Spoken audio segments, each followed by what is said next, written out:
Muy buenos días, hermanos, que la gracia y la paz sea con ustedes. Damos la bienvenida a todos los hermanos que están presentes, a los que nos escuchan a través de la plataforma de YouTube, la Iglesia Rosa de Sarón. Estamos ubicados, por la gracia del Señor, en la ciudad de Madrid, calle de la Alto de la Saltenilla, aquí nos encontramos en el local número 28. Mi nombre es Jesús Rosales y como siempre hoy vamos a estar continuando con una serie de enseñanzas basada en la epístola a los Efesios, escrita por el apóstol Pablo. Y damos gracias al Señor nuevamente por este precioso día, hoy domingo. Damos gracias al Señor, 20 de abril, son las 11:16 de la mañana. Nos encontramos acá en España por la gracia del Señor. Y la pastora Marta García, quien preside, juntamente con su esposo José Benjamín, en esta grey, la cual el Señor ha dado para edificación del cuerpo de Cristo. Hoy vamos a estar hablando de un tema muy esencial para la vida cristiana, como hemos estado desarrollando en las semanas anteriores, en el capítulo 1 de Efesios hasta el capítulo 6, que es el último capítulo de esta epístola. Y vamos a estar hablando de una enseñanza que se titula como la armadura de Dios. La armadura de Dios es el tema que hoy vamos a estar exponiendo, y la base bíblica de esta enseñanza se encuentra en Efesios capítulo 6 del versículo 10 hasta el 20. Efesios 6 del versículo 10 al 20. Y los objetivos que vamos a estar desarrollando son tres. El primero es propiciar el entendimiento del pasaje que se estará estudiando. El segundo, comprender que todo creyente está envuelto en una lucha espiritual contra las fuerzas del mal. Y la tercera y última es vestirse y usar toda la armadura que Dios ha preparado para sus hijos. El pensamiento central es el siguiente: las fuerzas del enemigo solo pueden ser derrotadas con las armas de Dios. Y el texto áureo se encuentra en Efesios 6, versículo 11, y dice: vestidos la armadura de Dios para poder estar firmes frente a las artimañas del diablo. Vamos a estar leyendo en ese capítulo 6, de versículo 10 al 20, amados hermanos, para que así podamos dar inicio a este precioso estudio que hoy vamos a estar, con la ayuda del Señor, abordando.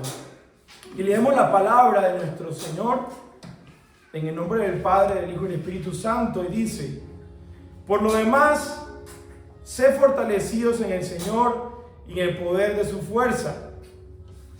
Quiero hacer una pausa un momento y decirles que estoy leyendo la Biblia textual, cuarta edición, para que tomen en cuenta ese detalle.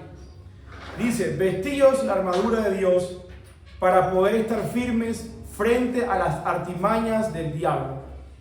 Verso número 12.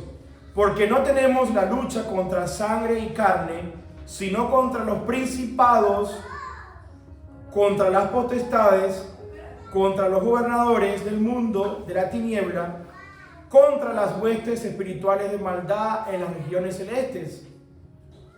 Por eso, tomad la armadura de Dios para que podáis resistir en el día malo, y habiendo hecho todo, estar firmes. Estad firmes, pues, ceñidos vuestros lomos con la verdad, revestidos con la coraza de justicia, y calzados los pies con el apresto del evangelio de la paz.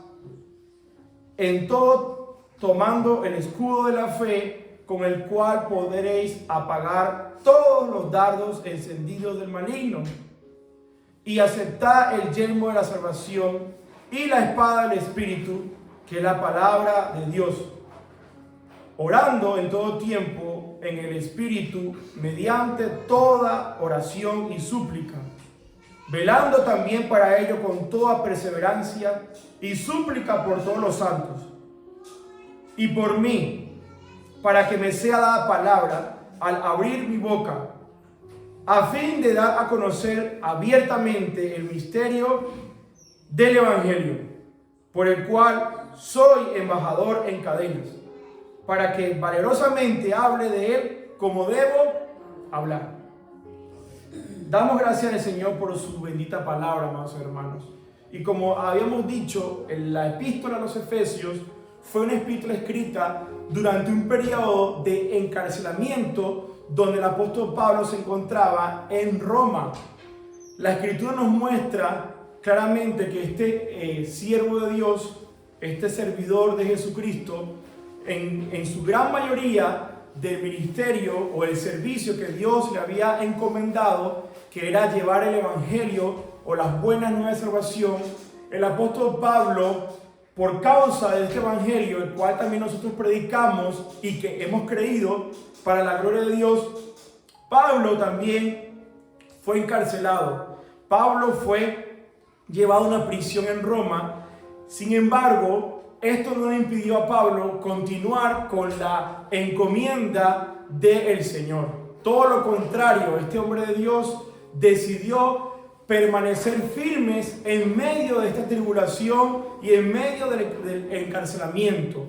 Y claramente vemos que sus cartas, especialmente la carta a los Efesios, Filipenses, Colosenses y Filemón, estas 4 cartas, como se ha dicho, conforman un cuerpo de epístolas llamadas las epístolas de la prisión. Y se le llama la epístola de la prisión claramente porque en su contexto observamos que Pablo se encontraba en la cárcel. Podemos ver claramente que en el capítulo 4 de esta carta, en el versículo 1, dice: yo pues, el prisionero del Señor. Entonces aquí vemos claramente que Pablo era un prisionero, no de Roma, no del César, sino de Jesucristo. Y cuando hablamos de prisionero nos referimos a que a pesar de todas las cosas, Pablo decía: estoy preso, pero no porque he hecho algo indebido, no porque he quebrantado la ley, sino porque estoy aquí por causa del Evangelio. Entonces Pablo estaba consciente de la causa por la cual se encontraba preso.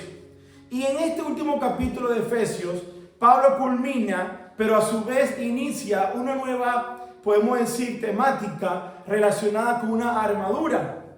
Y claramente podemos decir, y que hay una gran probabilidad, que Pablo estaba custodiado por soldados romanos. Y en aquel tiempo los soldados romanos tenían una armadura especial que lo hacía diferente a los otros ejércitos de aquellos soldados como de Grecia, como de Asiria, como de Persia y de otros más. Y en el caso particular de la armadura de los romanos, podemos ver claramente esta foto allí, o esta imagen. Claramente vemos que hay 6 piezas, 6 de las cuales 3 estaban siempre puestas, pero 3 se usaban cuando se iba a ir a la batalla. Y la primera parte que siempre estaba puesta era, claramente lo vemos en el versículo número 14. Y en el versículo 14 nos dice que el soldado, haciendo una analogía tanto para los soldados que realmente la usaban de manera práctica y habitual, nosotros los cristianos debemos tener también y estar conscientes que hay una armadura que debemos usar. ¿Y por qué? Ya vamos a ver el por qué. Si nosotros vemos claramente en el versículo, en el versículo número 12, vemos la causa para luego entrar en esta primera parte de la armadura. ¿Y cuál es el motivo por el cual Pablo le dice a los cristianos de esa comunidad que estaba en Efesio? Era un lugar que estaba ubicado en Asia Menor, que se conoce como la actual Turquía de este momento. Y Pablo le dice a la iglesia y a nosotros que no tenemos lucha contra ¿quién? Contra sangre y carne. En otras palabras, no tenemos una lucha contra las personas o contra la humanidad, sino que nuestra lucha es contra principados, potestades, gobernadores del mundo de la tiniebla y contra huestes celestiales o espirituales. Entonces aquí podemos ver que hay un ejército que realmente está conformado por un jefe, el cual se llamó, que se llamó antes de su caída, Lucifer. Y eso lo hemos hablado anteriormente, que la Biblia nos enseña que existe Dios y que hay un Dios el cual es el creador de las cosas visibles e invisibles. Colosenses capítulo 1, verso 15, usted puede encontrar ese pasaje. Pero no solamente nos habla de eso, sino que también hay una realidad de un ser maligno, el cual era un querubín protector, donde dice en Isaías capítulo 14, que él se rebeló por causa de su soberbia en contra de su creador. Y en Ezequiel 28 nos dice cómo Dios lo creó, cómo Dios tomó su tiempo en la eternidad para crear a este ser angelical, el cual tenía un rango dentro de la jerarquía angelical llamada querubín, en este caso, que quiere decir nobleza. Y este ser, ¿qué hace? Se rebela contra Dios y empieza lo que se conoce en la Escritura como el caos del cosmos. Y de ahí en adelante él es arrojado de la morada de Dios, y de ahí en adelante empieza un conflicto cósmico donde el bien y el mal están siempre luchando. Pero no solamente eso, sino que cuando Dios crea al hombre, como nos muestra en Génesis capítulo 2, a su imagen y a su semejanza, Génesis 1:26, corrijo esa cita, nos dice la Escritura que había allí un ser en el Edén. ¿Y quién era ese ser? La serpiente antigua, donde en el Apocalipsis capítulo 12 nos dice que es el mismo diablo llamado también Satanás. Entonces vemos que no es una sorpresa lo que Pablo está hablando aquí. Pablo no está inventando una nueva doctrina, sino que está confirmando lo que ya estaba de antemano sucediendo y sigue sucediendo, que la lucha es constante. Y este enemigo llamado el diablo no está sentado allí en el Hades esperando qué hacer. No tiene ocio, no tiene vacaciones, ni tampoco está jubilado. Al contrario, es un ser que está día a día, como dice el 1 Pedro capítulo 5, verso 8, como león rugiente buscando a quien devorar. Él está siempre allí al acecho. Pero no solamente eso, sino que nos muestra en algunos pasajes de la Escritura, podemos ver rápidamente en 1 Tesalonicenses, en el capítulo 2, lo voy a leer rápidamente para que veamos la realidad espiritual. 1 Tesalonicenses, capítulo 2, el versículo 18, el apóstol Pablo le escribe a esta comunidad, pero nos dice claramente en el versículo 18, dice, por lo cual quisimos ir a vosotros, ciertamente yo, Pablo, y más de una vez, pero Satanás nos estorbó. O sea que Pablo está diciendo allí claramente que él tuvo la intención de visitar a la iglesia o la comunidad muchas veces, pero hubo una oposición. ¿Y quién fue esa oposición? ¿De quién vino? De Satanás. No fue que hubo un percance o una casualidad, sino que hubo un ser espiritual que se opuso a la llegada de Pablo para esa iglesia. Pero no solamente allí, sino que podemos ir rápidamente a 2 Corintios capítulo 2, donde Pablo también nos enseña en el versículo número 11, y nos dice 2 Corintios 2:11, para que no seamos engañados por Satanás, porque no ignoramos sus maquinaciones. Entonces, queridos hermanos, esta realidad no es algo nuevo. Podemos también citar muchas citas en la Escritura, como Mateo capítulo 4, donde el mismo Señor Jesucristo, cuando fue llevado al desierto por el Espíritu durante 40 días y 40 noches, nos dice que se le apareció ¿quién? ¿Un ángel? No, se le apareció Satanás, el diablo también llamado. ¿Para qué? Para tentarlo. Y por 3 veces nos dice la Escritura que este ser lo tentó, pero el Señor venció, porque Él es el vencedor. Entonces, mis hermanos, volviendo a Efesios 6, claramente, versículo 12, como leímos, nosotros debemos estar convencidos de que hay una lucha. No es una batalla ni una guerra, es una lucha. Porque la batalla y la guerra, Cristo ya la venció en la cruz. Sin embargo, hay una lucha que este enemigo no ha reconocido hace 2000 años. y que fue que Cristo lo aplastó, lo despojó y lo venció en la cruz. Él aún cree que él tiene poder, pero solamente lo tiene aquellos que ceden a sus tentaciones. Él solamente tiene influencia para aquellos que se rinden a su voluntad. Pero cuando los hijos de Dios conocen este pasaje y lo analizamos ahora, volviendo a esta primera parte de la armadura, queridos hermanos, vemos que Pablo habla de un cinturón que usaban los romanos. Como podemos ver, el cinturón que se usaba para esa armadura tenía dos objetivos. Uno, para que la vestidura, la túnica, no quedara suelta, sino que estuviera realmente ceñida o apretada. Usted, si usa un pantalón que le queda un poco flojo, ¿qué haría? Sobre todo los caballeros. Se ponen a correr, ¿verdad? Porque si no se la pone va a estar como Cantinflas allí o como un payaso. Pero Pablo dice que los romanos usaban este cinturón y nosotros como hijos de Dios, Pablo hace una metáfora aquí y nos habla de este cinturón y nos dice: ceñidos vuestros lomos con la verdad. Y eso nos habla de la realidad de esta verdad, que es Cristo Jesús. Juan capítulo 14, versículo 6, Jesús dijo: yo soy el camino, la verdad y la vida. Entonces también el cinturón tenía como objetivo colocar la espada, que vamos a ver en breve momento de la espada. Entonces la realidad del cinturón nos enseña que debemos estar cada día ceñidos a la verdad de Dios. El apóstol llama a los cristianos a que tomen una posición firme en la lucha espiritual contra Satanás y sus huestes. En otras palabras, la verdad, en este caso, los soldados se vestían con estas túnicas que no se mantenían pegadas al cuerpo.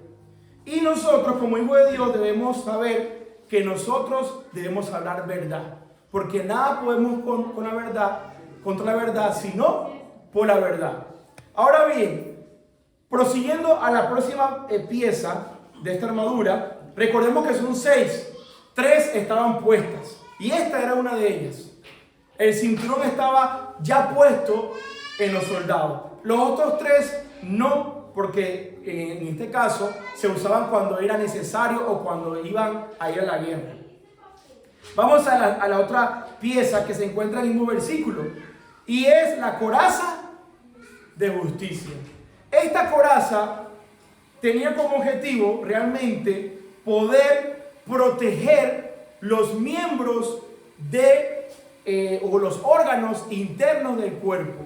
Como tanto que tenemos, podemos decir que están los pulmones, pero sobre todo está el corazón. Y Pablo allí nos habla de la protección del corazón, que debemos tener como una coraza de justicia para protegernos de estos dardos que lanza Satanás en contra de los hijos de Dios.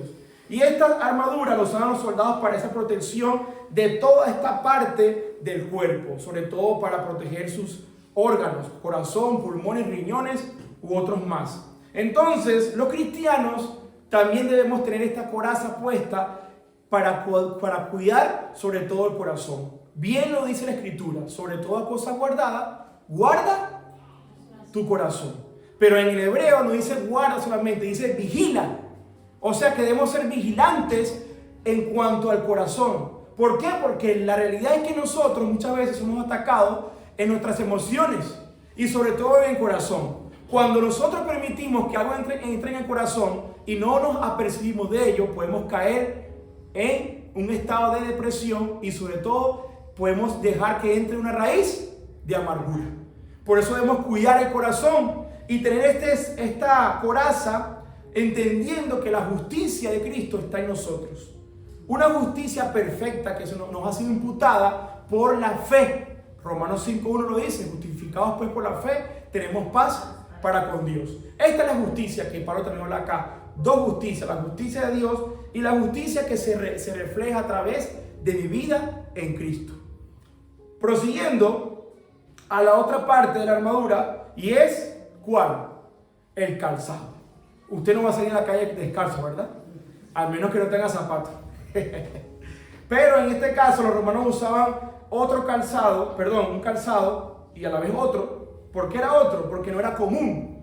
Particularmente el calzado del romano, del soldado, tenía en la suela unos clavos. Y estos clavos le permitían la estabilidad y la forma de ellos arraigarse al suelo. ¿Con qué fin? Para la lucha. Porque allí la palabra lucha se refiere a una lucha cuerpo a cuerpo, mano a mano. No está hablando de una lucha lejana, como hoy día. Hoy día las guerras son diferentes. Hoy día están a una distancia muy lejana, pero ellos que usan otro tipo de armamento. No como el antiguo. Antiguamente se usaban flechas, se usaban dardos, se usaban escudos, cosas que hoy día casi no se usan, porque hoy día estamos en otra era de la tecnología, por cierto, y de la ciencia. Pero aquí vemos que el calzado que Pablo habla se refiere a ese calzado que nos debe mantener firmes cada día. Los soldados romanos se ponían botas con clavos que les permitían aferrarse al suelo durante el combate, como acabo de decir. Entonces, mis hermanos, nosotros debemos tener la confianza en cuanto al Evangelio de Cristo, una confianza de que por gracia hemos sido salvados. Y tener en cuenta que a través de este calzado nosotros podemos resistir estas, artimañas que usa el enemigo en contra de nosotros. El calzado del Evangelio de la paz. Un calzado que debe estar puesto no de manera temporal, sino de manera permanente. Donde yo voy, donde yo entro, donde yo salgo, donde yo estoy, yo tengo que llevar el Evangelio. No solamente con palabras, sino a través de vida. Porque recordemos que Efesios 4 en adelante son temas no doctrinales, sino prácticos, éticos de la vida cristiana. Son capítulos no relacionados especialmente de la doctrina, sino de la vida diaria. Y esto es algo que yo debo usar de manera cotidiana. Ahora bien, si seguimos con la próxima pieza de la armadura, entramos a esta pieza que no se usaba de manera momentánea. Sabemos claramente que eran 3 que estaban puestas, constante. Muchas gracias, de manera constante. Estaba una que era permanente, 3 que eran permanentes. ¿Cuáles eran esas 3? La vimos hace un momento. Teníamos el calzado, teníamos realmente el cinturón y teníamos ¿qué? La coraza. Pero las 3 que vamos a nombrar ahora se usaban cuando venía algún tipo de ataque. Cuando eran anunciados que había un enemigo o que algo se estaba acercando para atacar. Y ellos cuando eran anunciados o informados o alertados de que algo estaba sucediendo en su territorio, automáticamente ellos tomaban el escudo, que en este caso Pablo le llama el escudo de la fe, con el cual podréis apagar todos los dardos encendidos malignos. Entonces el escudo tenía una función y era protegerse de estas flechas, de estas saetas, de estos dardos que por cierto no eran solamente flechas, eran flechas que se usaban con fuego, eran envueltas y forradas, en este caso, para al ser encendidas, las arrojaban allí donde estaba aquel enemigo, tanto para el ejército romano como el ejército, puede ser contrario, cualquier tipo de enemigo que existió en esa época. Entonces, mis hermanos, este escudo particularmente no era pequeño, era realmente un poco alto. Probablemente cubría parte de todo el cuerpo del soldado. Y como pueden ver, era ondulado. En este caso, los romanos lo usaban con ese objetivo. Y nosotros debemos saber claramente que este escudo nos debe mantener siempre protegidos y debemos usarlo para que podamos realmente protegernos. El escudo tenía aproximadamente 80 centímetros de ancho. Repito, tenía 80 centímetros de ancho y 1,40 metros de alto. 1,40 metros de alto. Casi el tamaño de ¿qué? De mi esposa. O no es que era pequeño. Ojo. Entonces esto protegía el cuerpo prácticamente de la manera entera. La fe a la que Pablo se refiere no es el cuerpo de doctrina cristiana, como en el caso del término empleado, sino a una confianza básica en Dios. Nosotros, hermanos, debemos tener en cuenta que nuestra fe va a ser atacada cada día. Y es atacada todos los días por el mundo, por lo que estamos viviendo, por el sistema, por la filosofía, por el humanismo, por todas aquellas doctrinas y enseñanzas que hay hoy día que están en contra de la verdad.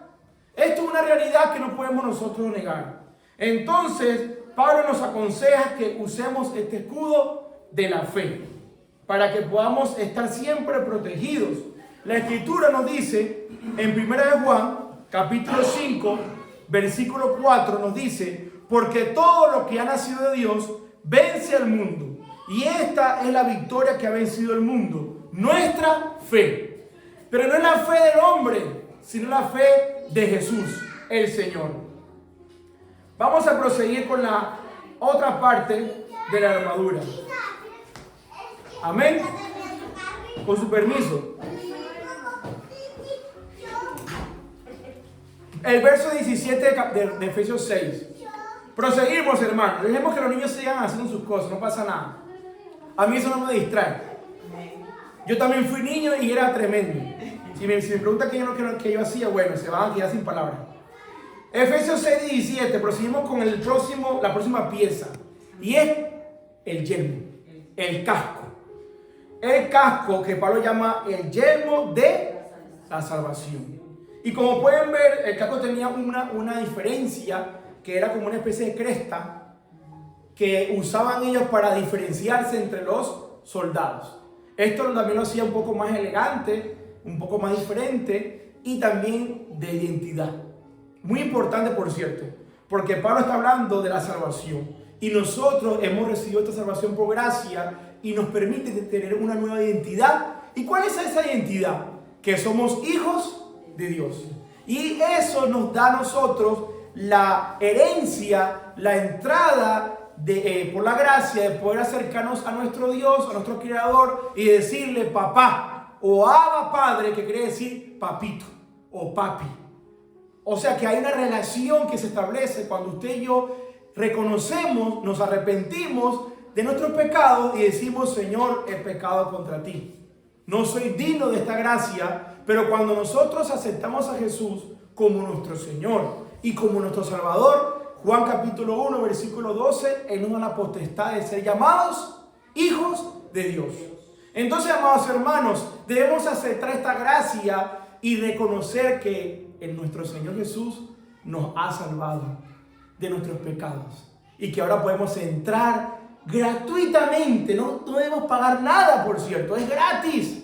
Solo debemos reconocerlo con nuestra boca. Si confesamos con nuestra boca que Jesús es el Señor y creemos con nuestro corazón que Dios lo levantó de los muertos, seremos salvos. Porque con el corazón se cree para justicia, pero con la boca se confiesa para salvación. ¡Aleluya! Antonio, es para todos nosotros, para los que creen. Entonces aquí vemos la salvación que dice Pablo, el yelmo.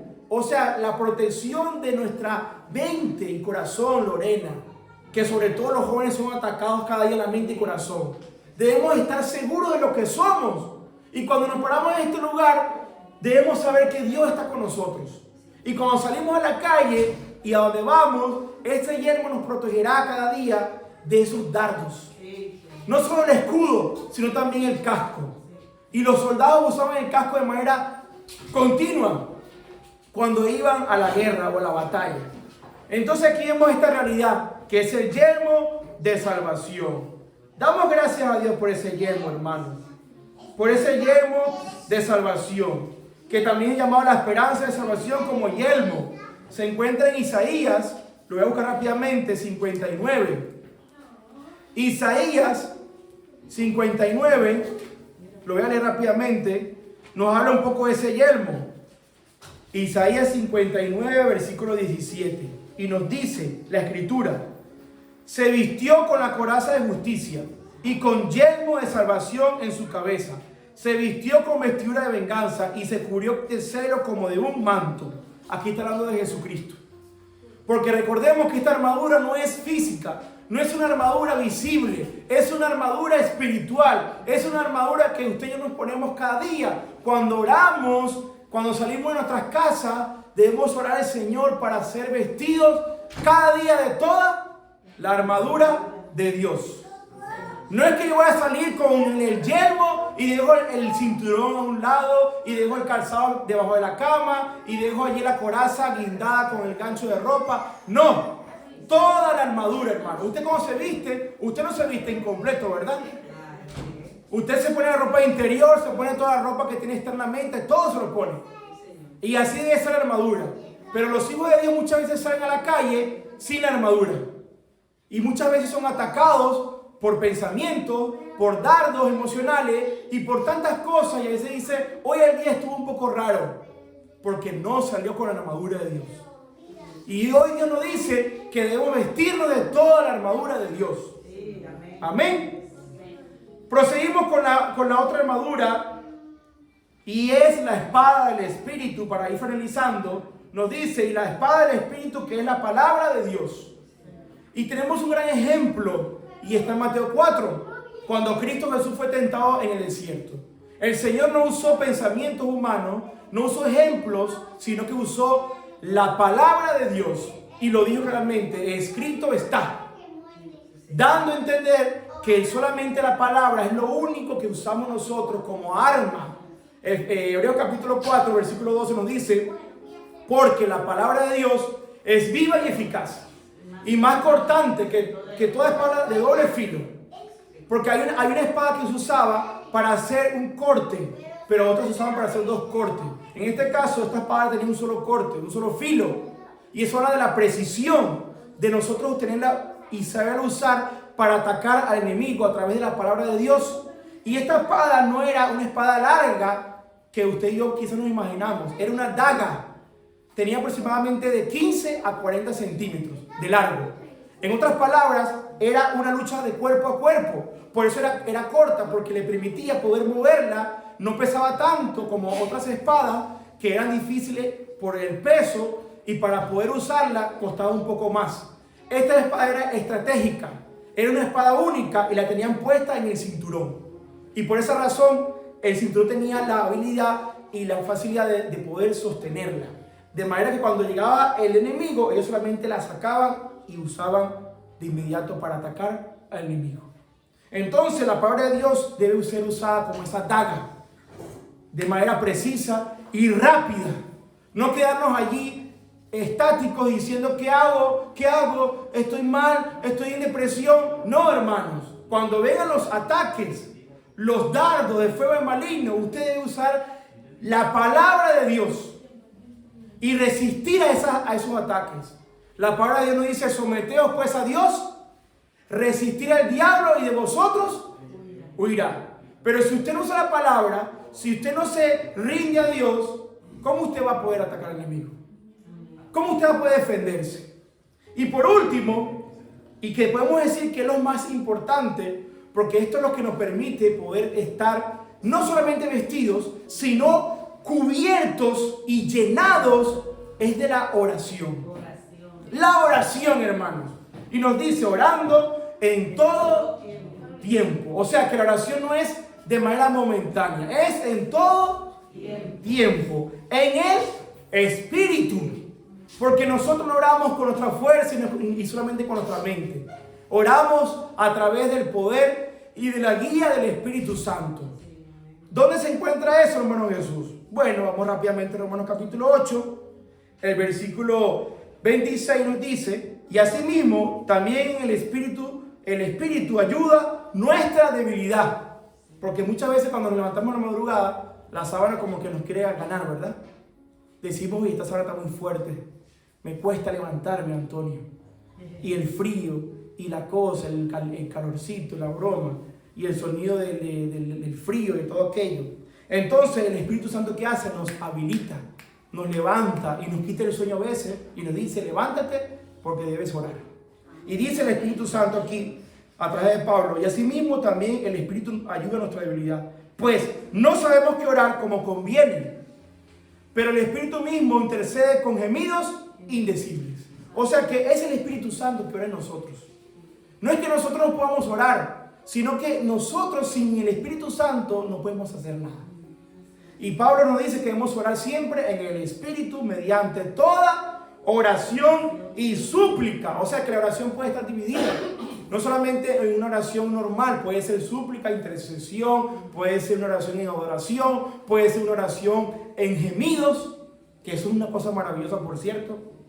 Se la recomiendo. Y eso solamente sale del Espíritu Santo. Velando también para ello con toda perseverancia y súplica por todos los santos. Entonces, finalizando, Pablo dice en el verso 19, y por mí, o sea que Pablo no se excluye, pero Pablo dice ¿para qué? ¿Para qué pedía Pablo la oración? ¿Para que lo sacaran de la cárcel? ¿Para que le diera más fuerza porque estaba allí preso? ¿O porque estaba en depresión? ¿Por qué Pablo pide oración? Para, lo dice, que me sea dada palabra al abrir mi boca a fin de dar a conocer abiertamente el misterio del Evangelio. O sea que la causa de Pablo no era la cárcel, a él no le importaba la cárcel. Dice, a mí no me interesa estar aquí y si estoy por Cristo. Pablo tenía solamente un objetivo, hermano, y era predicar el Evangelio. Pablo no se enfocaba en el problema, se enfocaba en el propósito de Dios. Y muchas veces nosotros nos enfocamos en el problema y nos olvidamos del propósito. El problema se convierte en algo que es a veces imposible para nosotros. Pero cuando entendemos el propósito por el cual usted ha sido llamado, nada nos va a poder detener en hacer la voluntad de Dios. Entonces hoy le invitamos, iglesia, a que cada día nos vistamos de toda la armadura. Y cuando vengan esos ataques de fuego, de dardos, de artimañas del enemigo, usted y yo nos paremos firmes en contra de todas las acechanzas del diablo. Y por último dice, por el cual soy embajador en cadenas, porque estaba encadenado, para que valerosamente hable de él como debo hablar. Alabado sea Dios. Y damos gracias al Señor por su bendita palabra que hoy nos ha dado para que seamos realmente cada día conscientes de esta salvación. Que la gracia del Señor Jesucristo sea con todos ustedes.